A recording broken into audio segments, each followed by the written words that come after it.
성령이 아시아에서 말씀을 전하지 못하게 하시거늘 그들이 부르기야와 갈라디아 땅으로 다녀가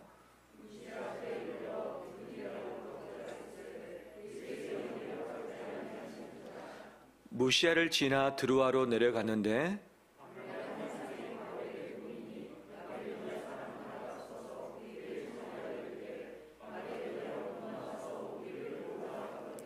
바울이 그 환상을 보았을 때 우리가 곧 마게도냐로 떠나기를 힘쓰니 이는 하나님이 저 사람들에게 복음을 전하라고 우리를 부르신 줄로 인정하리라.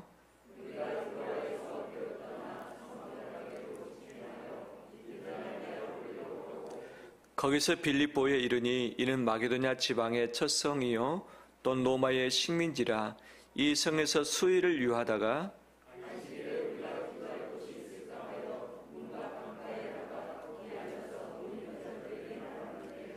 두아드라시에 있는 자색옷감 장사로서 하나님을 섬기는 루디아라 하는 한 여자가 말을 듣고 있을 때 주께서 그 마음을 열어 바울의 말을 따르게 하신지라.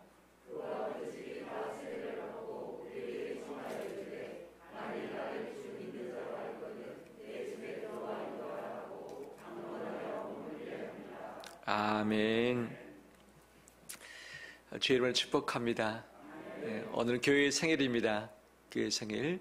하나님께 영광 돌리고 또 우리 성도들에게 또 위로의 말씀을 드립니다. 서로 인사 나눌까요? 그동안 감사합니다.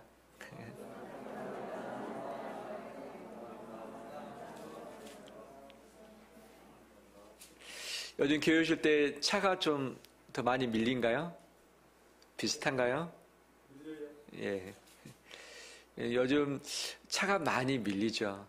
저도 집하고 왔다 갔다 할 때에 새벽에는 10분 걸리는데 낮에는 30분 또 걸리고 더 걸리기도 하죠. 차가 참 많아졌고 많이 밀리죠. 제가 이 지역에 그래도 좀 살았기 때문에 골목길 알잖아요. 밀리면 어디로 갑니까? 골목길로 쫙 빠져가죠. 조금 더 빨리 갈 수 있습니다. 그런데 골목길에 딱 들어갔는데 차가 다 막혀 있는 거예요. 보니까 차 한 대만 갈 수 있는 길인데 양쪽에 차가 다 밀려 있는 거예요. 거기서 제가 몇 분 기다렸을까요? 15분 동안 아무것도 못하고 가만히 우두커니 기다린 적도 있었습니다. 길이 밀리면 피해가면 되는 거죠. 길이 막혀 있으면 열려진 길을 찾으면 되는 것이고 또 유턴해서 되돌아가는 것도 하나의 방법 아니겠습니까? 한 번은 시골에 가고자 원해서 고속도로에 올랐습니다. 내비게이션을 보니까 아주 길이 확 뚫려 있는 거예요. 전혀 밀리지 않아서 빠른 시간 내에 목적지에 갈 수 있겠구나라고 생각했습니다. 그런데 앞불싸 갔더니 갑자기 차가 밀리는 거예요. 웬일인가 봤더니 앞에 사고가 났다는 거예요. 그래서 얼마 정도를 정체인가 장장 30분 동안 정체해서 정말 천천히 걷는 것보다 더 천천히 간 적도 있었습니다. 고속도로였기 때문에 다른 샛길이 없었습니다. 유턴에 갈 수도 없었습니다. 그냥 길이 열려질 때까지 무작정 그곳에 머물 수밖에 없는 것이 고속도로의 특징 아니겠습니까? 우리 인생 여정에서도 멈춰 있을 때가 있고 막혀 버릴 때가 있죠. 어떻게 하는가? 막혀 있다면 열려진 길이 무엇인가를 찾아서 그 길로 가고 그 다음에 뒤돌아갈 수도 있고 아니면 누군가의 도움을 청해서 또 다른 길을 찾을 수도 있는 것이 우리 인생 여정 아니겠습니까? 새로운 길을 개척하든지 아니면 그냥 기다리는 것도 하나의 방법일 수 있겠죠. 그런데 막혔을 때에 기억해야 될 것이 있죠. 왜 막혔는가? 기다리면 되는가? 아니면 속히 돌아가야 되는가? 빨리 또 다른 길을 찾아야 되는가? 인생 여정에 있어서 멈춤, 막힘일 때 우리는 분별을 해야 되죠. 왜 막혔는가? 왜 막혔는가? 우리 인생에서도 여러 가지 막혔을 때의 이유들이 있죠. 사탄이 하나님이 기뻐하시는 일을 하지 못하도록 막아설 때가 있죠. 예배를 드리는 것, 전도하는 것, 선한 영향력을 끼치는 것을 하나님이 즐거워하시는데 이것을 막는 거죠. 사람을 통해서, 환경을 통해서, 갈등을 통해서 나를 넘어지게 함으로. 이때는 어떻게 하면 됩니까? 기다리면 됩니까? 뒤로 물러서면 됩니까? 아니죠. 싸워야죠. 대적해야 하죠. 직진해야죠. 어떻게든지 돌파해서 그 문을 열어놔야죠. 사단이 막을지라도 하나님이 주신 힘이 있기 때문에 믿음으로 나가면 열려지게 될 줄 믿습니다. 그런데 시대가 우리의 인생을 발목 잡을 때도 있죠. 코로나19로 말미암아 우리는 지금 멈춤 시대, 정체 시대 가운데 있습니다. 새로운 것을 뭔가를 하기보다는 현재의 안정적인 길을 찾아야 되고 기다려야 되고 어떤 또 다른 길이 열려지는지를 우리는 찾고 있는 그런 중인 것이죠. 이 시대 때문에 막혔을 때 나 혼자 힘으로 버텨낼 수 없는 거죠. 그러면 이 코로나19는 어디에서 왔는가? 왜 이것이 우리를 막아섰는가? 그것은 박쥐로 인한 바이러스죠. 중국 우한에 있는 박쥐로 말미암았다라고 이야기를 하고 있습니다. 그러면 중국 우한 때문에 그랬는가? 많은 이 사회학자 또는 이것을 연구하는 분들은 이렇게 말합니다. 지금까지 지구의 역사, 우리가 살아온 환경의 역사들이 쌓여져서 바이러스가 발생할 수밖에 없는 환경이 되었다. 이 동물들 가운데 있는 바이러스가 종을 바꿔서 특히 사람에게 전달되는 것은 극히 있을 수 없는 일이고 이례적인 일이다. 빈도가 너무 희박해서 발생 자체가 안 된다. 그런데 이 야생 동물과 접촉이 빈번하든지 또는 그것을 먹든지 또는 그것으로 말미암아 사람이 집단으로 사육하는 가축에 전염됐을 때 이것이 사람에게 전염될 가능성이 있어진다. 그런데 이것이 이미 이 전 세계의 그런 기본적인 모습이라는 거죠. 그래서 이 코로나19가 지금도 우리의 발목을 잡고 멈추게 하고 있는데 앞으로 또 다른 바이러스는 얼마든지 발생할 수 있다. 왜? 발생할 수밖에 없는 구조가 이미 되어버렸다. 이 사회 전체, 지구상의 전체 구조를, 시스템을 바꾸지 않고서는 계속 이것이 반복될 것이다 라고 하는 거죠. 이것이 있기 전에 이미 2년 전부터 이 생물학자들이 이미 경고를 했죠. 아마 큰 바이러스가 이 땅에 창궐할 것이다. 곧 있을 것이다. 왜? 그런 구조에 이미 들어섰기 때문에. 근데 그들의 예언처럼 이미 이것이 드러났고 그들은 앞으로 또 다른 바이러스가 우리 가운데 찾아올 것이다. 이것을 대비하라. 조심만 하는 것이 아니라 우리가 살아가는 방식 자체를 뜯어 고치지 않은 이상 바로 구조를 바꾸지 않은 이상은 계속 이 위험에 노출될 수밖에 없다라고 이야기를 하고 있지요. 바로 이 사회적인 문제, 우리 사람 인류의 문제 때문에 멈춤 또는 스탑하게 되는 그런 요인들도 있는 거죠. 또 어떤 부분들은 내가 잘못 선택해서 막힌 길로 갈 때가 있습니다. 분명히 내비게이션은 이 길로 가라 했는데 내가 생각하기에 이 길이 빠른 것 같아요. 내가 잘 알고 있는데 왜 나를 뺑뺑이 돌려서 멀리 돌아가게 하는가? 그래서 핸들을 틀어서 내가 알고 있는 더 빠른 길로 가다가 큰 거 다친 적 있습니까? 저는 몇 번씩 있습니다. 몇 번씩. 분명 빠르고 쉽고 막히지 않는 길인데 웬걸 딱 막혀 있어서 더 시간이 지체된 경우들도 있는 거죠. 내 생각에는 옳다 생각했는데 내 사업, 내 직장, 내 인생, 내 진로, 내 학교 모든 방식의 잘못된 선택으로 말미암아 내가 손해를 입은 경우들도 있는 것 아니겠습니까? 또 어떤 부분은 하나님이 연단을 위해서 나에게 응답하지 않고 길을 없애버린 부분도 있죠. 길이 갑자기 사라진 거예요. 낭떠러진 거예요. 갑자기 벽이 생겼습니다. 이러지도 못하고 저러지도 못합니다. 어떻게 합니까? 하나님만 바라고 기도할 수밖에 없는 거죠. 바로 기도의 연단, 그 다음에 우리 기다림의 연단을 위해서 우리 가운데 허락하실 때도 있는 거죠. 인생이 막혔을 때에, 멈춰 있을 때에, 내 방법으로, 내 경험으로 풀지 못할 때에 우리는 어떻게 해야 될 것인가? 모든 멈춤은 하나님의 주권 아래 있는 줄 믿습니다. 하나님이 허락지 않으셨다면, 허용하지 않으셨다면 멈춤은 있을 수 없는 일인 거죠. 사탄의 방해도 역시 하나님의 허용 범위 내에 있는 것이죠. 오늘 본문은 하나님이 바울과 그 일행을 멈추게 하신 일이 나오고 있습니다. 바울은 열정의 사람이었습니다. 1차 전도 여행을 통해서 수많은 교회들을 세웠습니다. 여러 지역에서 복음을 전파했고 많은 사람을 주께로 돌아오게 했습니다. 다시 안디옥교에 돌아왔습니다. 준비하면서 우리가 또 다시 전도 여행을 가자. 이미 전도했던 복음 전했던 곳에 가서 교회를 든든히 세우자라고 출발을 했습니다. 근데 출발이 별로 안 좋았어요. 바나바하고 심히 다투면서 두 팀이 돼버리고 말았던 거죠. 이 바울은 육로를 통해서 전에 갔었던 곳을 가서 교회를 든든히 세웠던 거죠. 다 그 교회를 지났습니다. 근데 바울은 여기서 그치지 않고 또 다른 아시아 지역, 이 북쪽의 지역과 이 서쪽의 지역에 더 전도를 하기 원했던 거죠. 근데 그곳을 향해서 갔습니다. 근데 하나님이 어떻게 하십니까? 오늘 본문의 말씀 6절에 이렇게 하시죠. 성령이 아시아에서 말씀을 전하지 못하게 하시거늘. 성령이 막으시고 계시다는 거죠. 7절 보면 무시 앞에 이르러 비두니아로 가고자 했으되 예수의 영이 어떻게 합니까? 허락하지 아니하시는지라. 이 복음 전하려고 교회 세우려고 했는데 사람 구원하려고 했는데 성령께서 막으시는 거예요.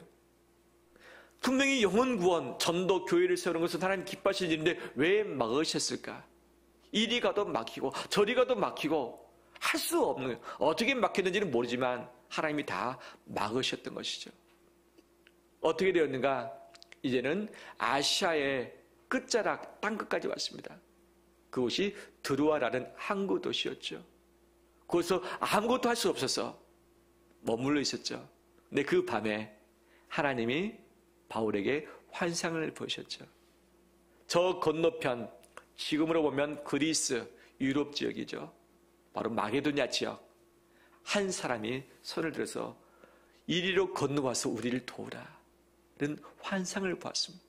바울은 그 환상을 보고 나서 깨달았던 거죠. 아, 하나님이 전도하기 원하는 곳이 아시아가 아니라 바로 마게도냐 지역이었구나.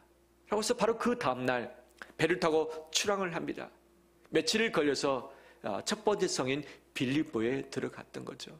갔더니 회당이 없는 거예요. 지금까지 바울은 가는 지역마다 디아스포라, 흩어진 유대인들이 만들어 놓은 회당에 갔습니다. 안식일이면 유대인들은 반드시 회당에 왔습니다. 그래서 안식일에 회당 찾아가면 유대인 남성들이 가득했던 거죠. 거기서 이 바울은 바리새인이었고 율법 학자였기 때문에 말씀을 읽으면 말씀을 가르치는 그런 자격이 자동적으로 주어졌던 거죠. 아무도 막지 않았습니다. 안식일에 회당에 가면 남자들이 다 모여있었기 때문에 그들을 대상으로 열심히 복음을 전파했습니다. 반대도 있고 핍박도 있었지만 그중에 예수 그리스도를 믿는 자들을 다시 모아놓고 제자 훈련을 했고 제자 훈련을 하고 나서 그들을 세워서 중심으로 교회를 세웠죠. 그리고 그들에게 모든 것을 맡기고 또 다른 지역으로 떠났던 것이 바울의 전도 방식이었습니다. 바울의 계획은 아시아의 교회를 세우는 것들, 그 다음에 회당에 가서 복음을 전하는 것들, 유대인들에게 복음을 전하는 것, 남성들에게 복음을 전하는 것, 이것으로 말미암아 바로 교회를 세우는 것이 바울의 계획, 바울의 방식, 바울의 익숙함 그 자체였습니다. 그런데 이 모든 것이 갑자기 할 수 없게 되어버린 거죠. 할 수 없게 되었습니다. 필리포에 갔더니 회당이 안 보입니다. 회당이 안 보인다는 것은 누가 없다? 유대인들이 10명 이상이 안 된다. 유대인들은 10명 이상만 되면 그 도시에 회당을 먼저 세웁니다. 근데 10명이 되지 않았던지 아니면 유대인들이 없었던지 하겠죠. 근데 빌립보의 법서에 보면 유대인들이 등장을 하고 있지 않는 거 봐서는 아마 유대인들이 거주하지 않는 지역 아니었겠는가 추측할 수 있죠. 회당도 없으니까 안식일에 갈 곳이 없어요. 안식일에 만날 사람도 없는 거죠. 기도할 곳을 찾으려고 문을 열고서 어디로 가느냐? 강가로 갔습니다. 유대인들은 기도처가 없을 때는 강가에 가서 기도했다고 하는 역사적인 근거들이 있는데 아마 바울 일행도 유대인이었기 때문에 누가를 빼고서 유대인이었기 때문에 아마 강가를 찾았던 것으로 보여집니다. 강가에 갔더니 누가 있습니까? 여인들이 있는 거죠. 근데 갑자기 그들에게 말씀 전하고 싶은 마음이 그 안에 들었던 거죠. 그 말씀을 전하기 시작했습니다. 14절에 주님께서 이렇게 역사를 하셨습니다. 14절 보면 두아드라시에 있는 자색 옷감 장사로서 하나님을 섬기는 누가 나옵니까? 루디아라 하는 한 여자가 말을 듣고 있을 때 주께서 그 무엇을 여십니까? 마음을 열어 바울의 말을 듣고 따르고 믿게 하신지라 라고 하는 거죠. 성령님은 예수의 영은 바울의 전도를 다 막으셨습니다. 아시아에서 막으셨습니다. 회당에서 막으셨습니다. 유대인들 남자에게 전하지 못하도록 다 막으셨습니다. 그런데 빌립보에 왔더니 이제는 주님이 다른 방식으로 일하시도록 바울을 이끄신 것이죠. 지역이 달라졌습니다. 아시아에서 어디로? 유럽, 마게도냐 지역으로. 회당에서 지금 어디로 바뀝니까? 회당이 없는 강가로 바뀌고 있습니다. 남자들이 아니라 누구입니까? 여성들입니다. 유대인이 아니라 바로 또 다른 사람일 수 있는 거죠. 근데 루디아는 유대인일 가능성이 많다라고 추측하신, 아마 유대인 집안이었을 것이다. 근데 유대인의 남성이 아닌 자에게 주님이 마음을 열게 하신 것이죠. 가는 곳마다 수십 명 놓고 전도했습니다. 그 다음 그 중에 많은 사람이 주께로 돌아오는 역사들이 있었습니다. 근데 이 빌립보에 왔더니 많은 남자가 아니라 여성 몇 명입니까? 단 한 명이었습니다. 단 한 명. 바울의 전도 실력에 비하면 아무것도 아닌 단 한 명이었던 거죠. 바울이 밤에 환상을 보았을 때에 마게도냐 사람 몇 명이 부릅니까? 단 한 명이 부르고 있죠. 한 명. 그 마게도냐 사람이 아마 루디아를 의미하지 않겠는가라는 해석도 있지만 참고는 할 수 있겠죠. 그런데 지금까지는 많은 대상, 군중을 대상으로 수십 명을 대상으로 전도했고 그를 중심으로 교회를 세웠지만 이제는 단 한 사람의 주목할 것을, 단 한 사람의 마음을 열심으로 일하실 것을 하나님이 열어가신 것을 보게 되어지는 것이죠.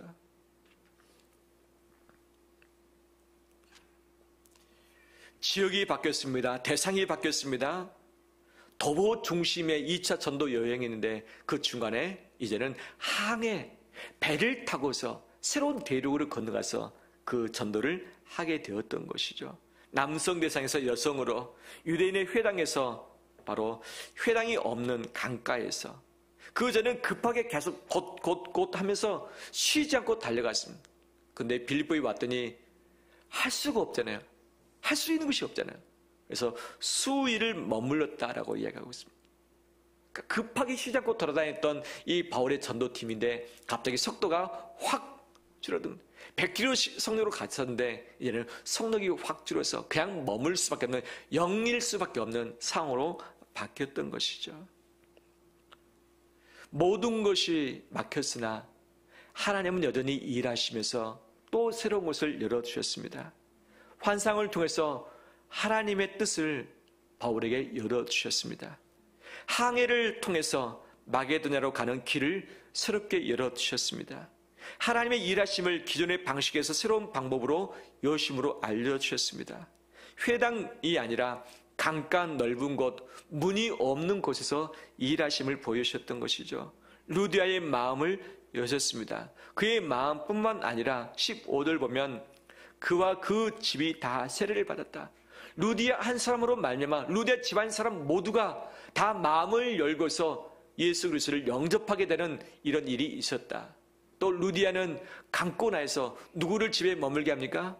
바울과 그 일행을 집에 머물게 하는 거죠.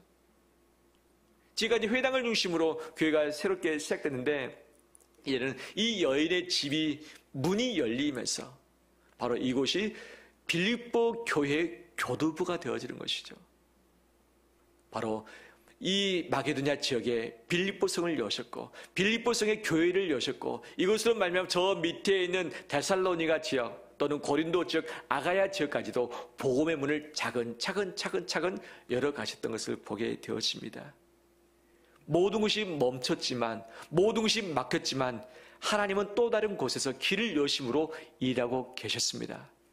만약에 바울이 계속 아시아에서 머물면서 고집 피우면서 열심을 내고 또 도전하고 또 도전했더라면 그에게 열매가 열려졌을까? 쉽지 않죠.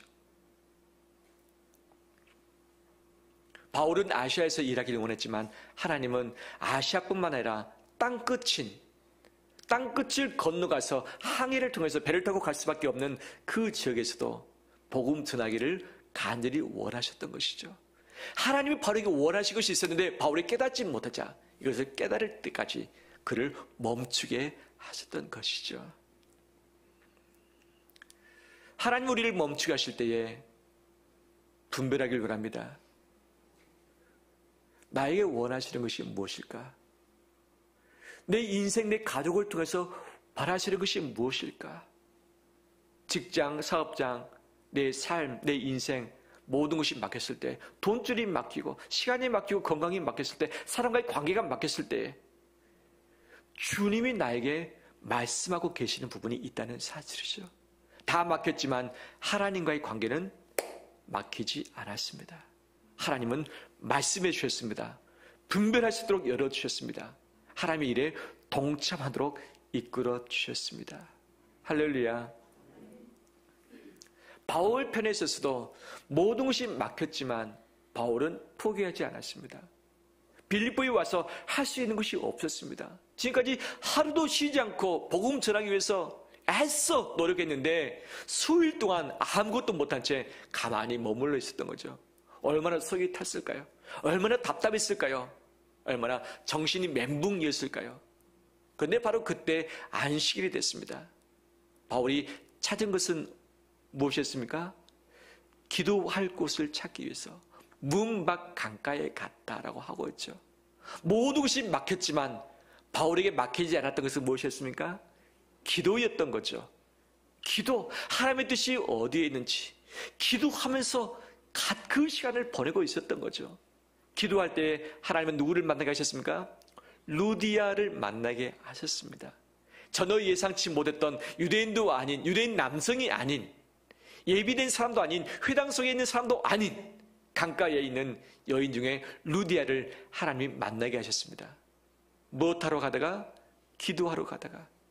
네, 빌립보에 또 다른 만남이 있습니다. 귀신 들린 여종, 점치는 여종이었던 거죠. 주인이 여러 명이었습니다. 그 여종이 점을 치고 돈을 벌 때에 주인들이 나눠 가졌던 거죠. 근데 가는 길목에 길에서 그 여종을 만났습니다.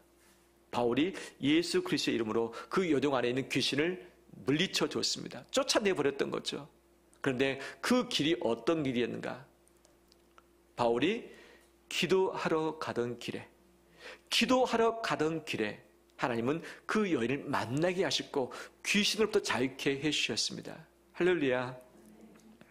또 바울은 이 일 때문에 고소당해서 붙잡혔습니다. 심하게 매를 맞았습니다. 감옥에 갇혔습니다. 착고에 손발이 다 묶여 있었습니다. 밖에 군사들이 지키고 있었습니다. 더 막혀버린 거죠. 기막히죠.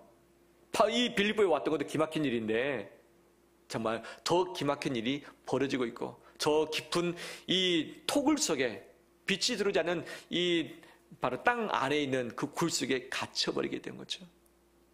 바울과 실라가 할 수 있는 것은 무엇이었습니까?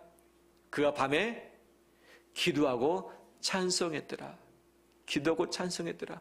할 수 있는 것이 없었습니다. 다 막혔기 때문에, 다 붙들렸기 때문에. 하지만 기도하고 찬송했을 때에 하나님께서 옥문을 여셨습니다. 하나님께서 모든 묶여있는 것들을 풀어놓으셨습니다. 할렐루야. 바로 그때 이 상황을 보고서 죄수들이 도망한 것을 알고서 한 것을 착각하고서 간수가 스스로 자결 하려고 했습니다. 바울이 그를 말렸습니다. 우리가 여기 있다. 왜 죽이려 하느냐? 그가 놀라서 묻습니다. 우리가 어떻게 해야 구원을 얻을 수 있겠습니까? 주 예수를 믿으라. 그리하면 너와 내 집이 구원을 얻으리라. 할렐루야. 감옥에서 기도했을 때 하나님은 간수를 만나게 하셨던 것이죠. 간수는 자기 집에 데려갔습니다. 온 가족이 함께 예수 그리스도를 믿기로 작정하고 함께 세례를 받게 됐던 거죠. 바울이 전도에서 만났습니까? 찾아다니면서 사람을 만났습니까? 아니었죠. 할 수 있는 일이 없었습니다. 만날 수 있는 사람이 없었습니다. 방법이 다 갇혔습니다. 기존의 방식이 통하지 않았습니다. 하나님은 멈춤을 통해서 기독케 하셨고, 기도를 통해서 분별케 하셨고, 분별을 통해서 하나님의 일하심을 보게 했습니다. 그 일하심에 동참했을 뿐이죠. 누가 하신 일입니까? 하나님이 하셨습니다. 하나님이 하셨습니다. 멈춤에도 불구하고 하나님은 일을 하셨고 새로운 길들을 열어놓으셨던 것이죠. 우리는 지금 멈춤 시대에 있습니다. 직장과 사업자가 내 인생이, 우리 자녀의 양육 교육들이 지금 멈춰 있는 것처럼 보여지고, 특히 한국교회, 주님의 길교회를 포함해서 멈춰 있는 것처럼 보여집니다. 전도할 수 없는 상황이 되어버렸어요. 교회마다 전도 집회를 못합니다. 초청잔치를 못합니다. 어떻게 해야 됩니까? 초청할 수 없는데, 오겠다고 하는 사람도 없는데, 모시고 오는 것도 힘든데, 우리 모든 기도의 방식이 다 멈춰버렸습니다. 특히 그 모든 사회가 다 그렇지만 교회는 그 타격이 가장 심하다 할 수 있죠. 왜 그렇습니까? 이 시대가 교회를 싫어하기 때문에, 바이러스 때문에, 사탄 때문에 그렇습니까? 멈춤에는 하나님의 뜻이 있습니다. 한국교회를 향하신, 주님의 길 교회를 향하신 하나님의 새로운 계획이 있는 줄 믿습니다. 우리는 멈춰서 아무것도 할 수 없지만 하나님이 지금도 일하고 계시는 현장, 일하고 계시는 방식이 있는 줄 믿습니다. 넓은 지역, 익숙한 곳, 이미 통했던 방식이 아니라 전혀 엉뚱한 지역, 엉뚱한 대상, 기대치도 않았던 방법으로, 많은 사람으로 단 한 사람으로, 새로운 방식으로 주님은 우리를 초대하고 계신 줄로 믿습니다.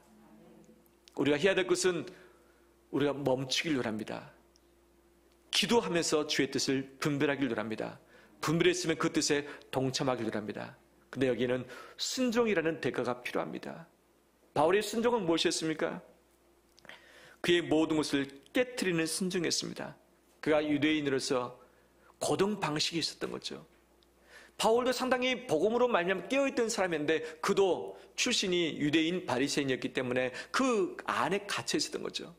자기 안에 갇혔던 자기만의 가치관, 자기만의 그 율법주의, 자기만의 혈통의식, 익숙한 것, 이것에 갇혀 있지만 이 모든 것을 깨트리고 자기 방식, 자기 계획, 자기 뜻, 자기 확고한 방향, 이미 열매 맺었던 이 방식들을 다 깨트리고서 전혀 새로운 방식으로 주님의 일에 동참했던 것이 바울과 그 일행이었던 것이죠. 우리 자신을 깨트림으로 말미암아, 나를 변화시킴으로 말미암아, 내 신앙의 형태를 새롭게 함으로 말미암아 주님이 일하시는 그 일에 동참하길 원합니다. 과거의 것을 우리가 마지막까지 붙들 진리는 분명히 필요합니다. 하지만 진리 아닌 방식이라고 한다면 하나님이 우리에게 원하시는 새로운 변화를 요구하고 계신 줄 믿습니다. 이 부분이 불편할 수 있습니다. 익숙하지 않을 수도 있습니다. 어색할 수도 있습니다. 마음이 끌어질 수도 있습니다. 내 마음이 허용되지 않을 수도 있습니다. 하지만 하나님의 뜻이라고 한다면 나의 그 마음을 깨트리고 내 생각을 깨트리고 새로운 방식에 동참해서 하나님의 일하심에 동참하는 것이 하나님의 부르심인 줄 믿습니다. 주님의 일교회 13주년을 맞이했습니다. 그렇지만 그 어떤 때보다도 함께 기뻐하며 박수치며 즐거워할 수 있는 생일날은 아닌 것을 우리가 알 수 있습니다. 바로 이런 때에 하나님은 지금도 우리에게 말씀하고 계십니다. 주님의 길 교회를 통해서 새롭게 일하시고자 원하십니다. 한국교회에 새로운 변화를 주님이 요청하고 계신 줄 믿습니다. 바로 이것을 분별해서 우리를 바꿔서 우리의 문화, 전통, 우리의 습관, 관습, 진리가 아니라면 이것을 내려놓고서 새로운 방식에 동참함으로 하나님의 주는 열매를 맛보아 나가는 우리 되시길 바랍니다. 나를 바꿔서 나를 깨뜨리고서 동참할 때에 교회는 하나님이 세우십니다. 교회는 하나님이 세워나가십니다. 새로운 지역으로 복음을 확장시켜 나가십니다. 순종함으로 그 주님의 놀라운 일에 함께 열매를 맛보는 우리 되시기를 주의 이름으로 축원합니다. 우리 함께 찬양하면서 봉헌하도록 하겠습니다. 너의 가는 길에 주의 평강이 있으리.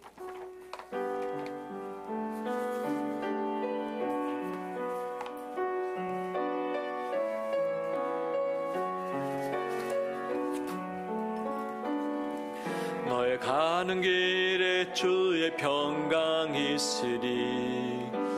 평강의 왕 함께 가시니 너의 걸음 주 인도하시리. 주의 강한 손 너를 이끄시리. 너의 가는 길에 주의 축복 있으리. 영광의 주 함께 가시니 내가 밟는 모든 땅 주님 다스리리. 너는 주의 길 내믿게 되리. 주님 나라 위하여, 주님 나라 위하여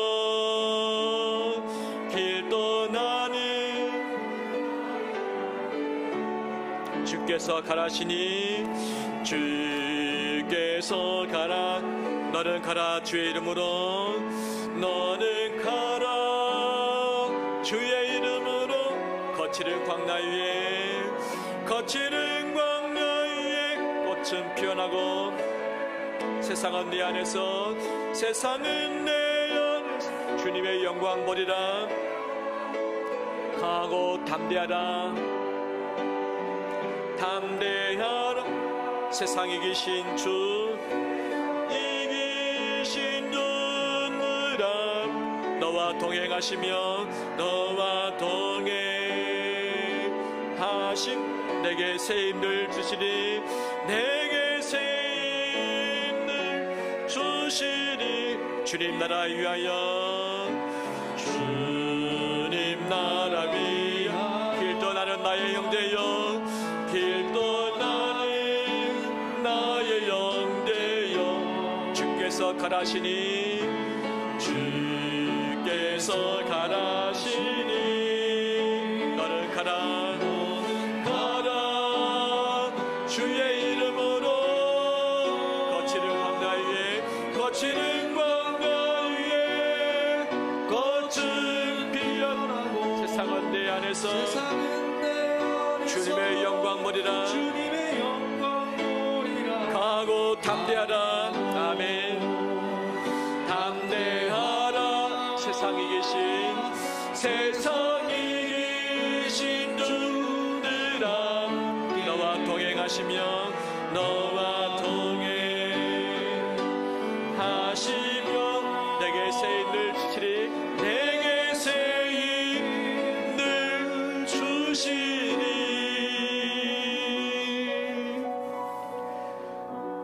살아계신 아버지, 우리가 멈춰 있고 우리의 힘과 경험과 지혜로 풀 수 있는 것이 없습니다. 지금도 여전히 일하시는 아버지의 일을 분별하길 원합니다. 엎드려 기도하길 원합니다. 만날 자를 만나게 하시고 머물러야 할 곳에 머무르게 하시고 선택해야 할 방식을 우리 온몸으로 수납할 수 있는 믿음도 더하여 주시옵소서. 13년 동안 주님이 우리의 주인 되시고 머리 되심을 감사드립니다. 앞으로도 우리를 이끌어 주옵시고 선한 목자로서 우리를 책임져 주옵시고 이 시대 가운데 마땅히 필요한 교회로 쓰임받게 하여 주시옵소서. 그동안 여러 가지 모양으로 고생하며 헌신하며 교회를 지키며 자리를 지키며 주의 이름을 위해서 모든 것을 바쳐드렸던 성도들을 기억하여 주시옵소서. 위로하여 주옵시고 주님이 견고하게 세우시옵시고 앞으로 남은 이 모든 길도 주님과 동행함으로 승리케 하여 주시옵소서. 저의 귀한 예물을 드리오니 우리를 받아 주시옵소서. 자녀 기념 감사 헌금을 비롯해서 우리의 목적 헌금을 구별해서 바쳐 드리오니 우리 인생을 받아 주시고 책임져 주시옵시고 필요를 채우시옵시고 주의 길로 우리를 인도 역사에 주시옵소서. 예수님 이름으로 기도합니다. 아멘.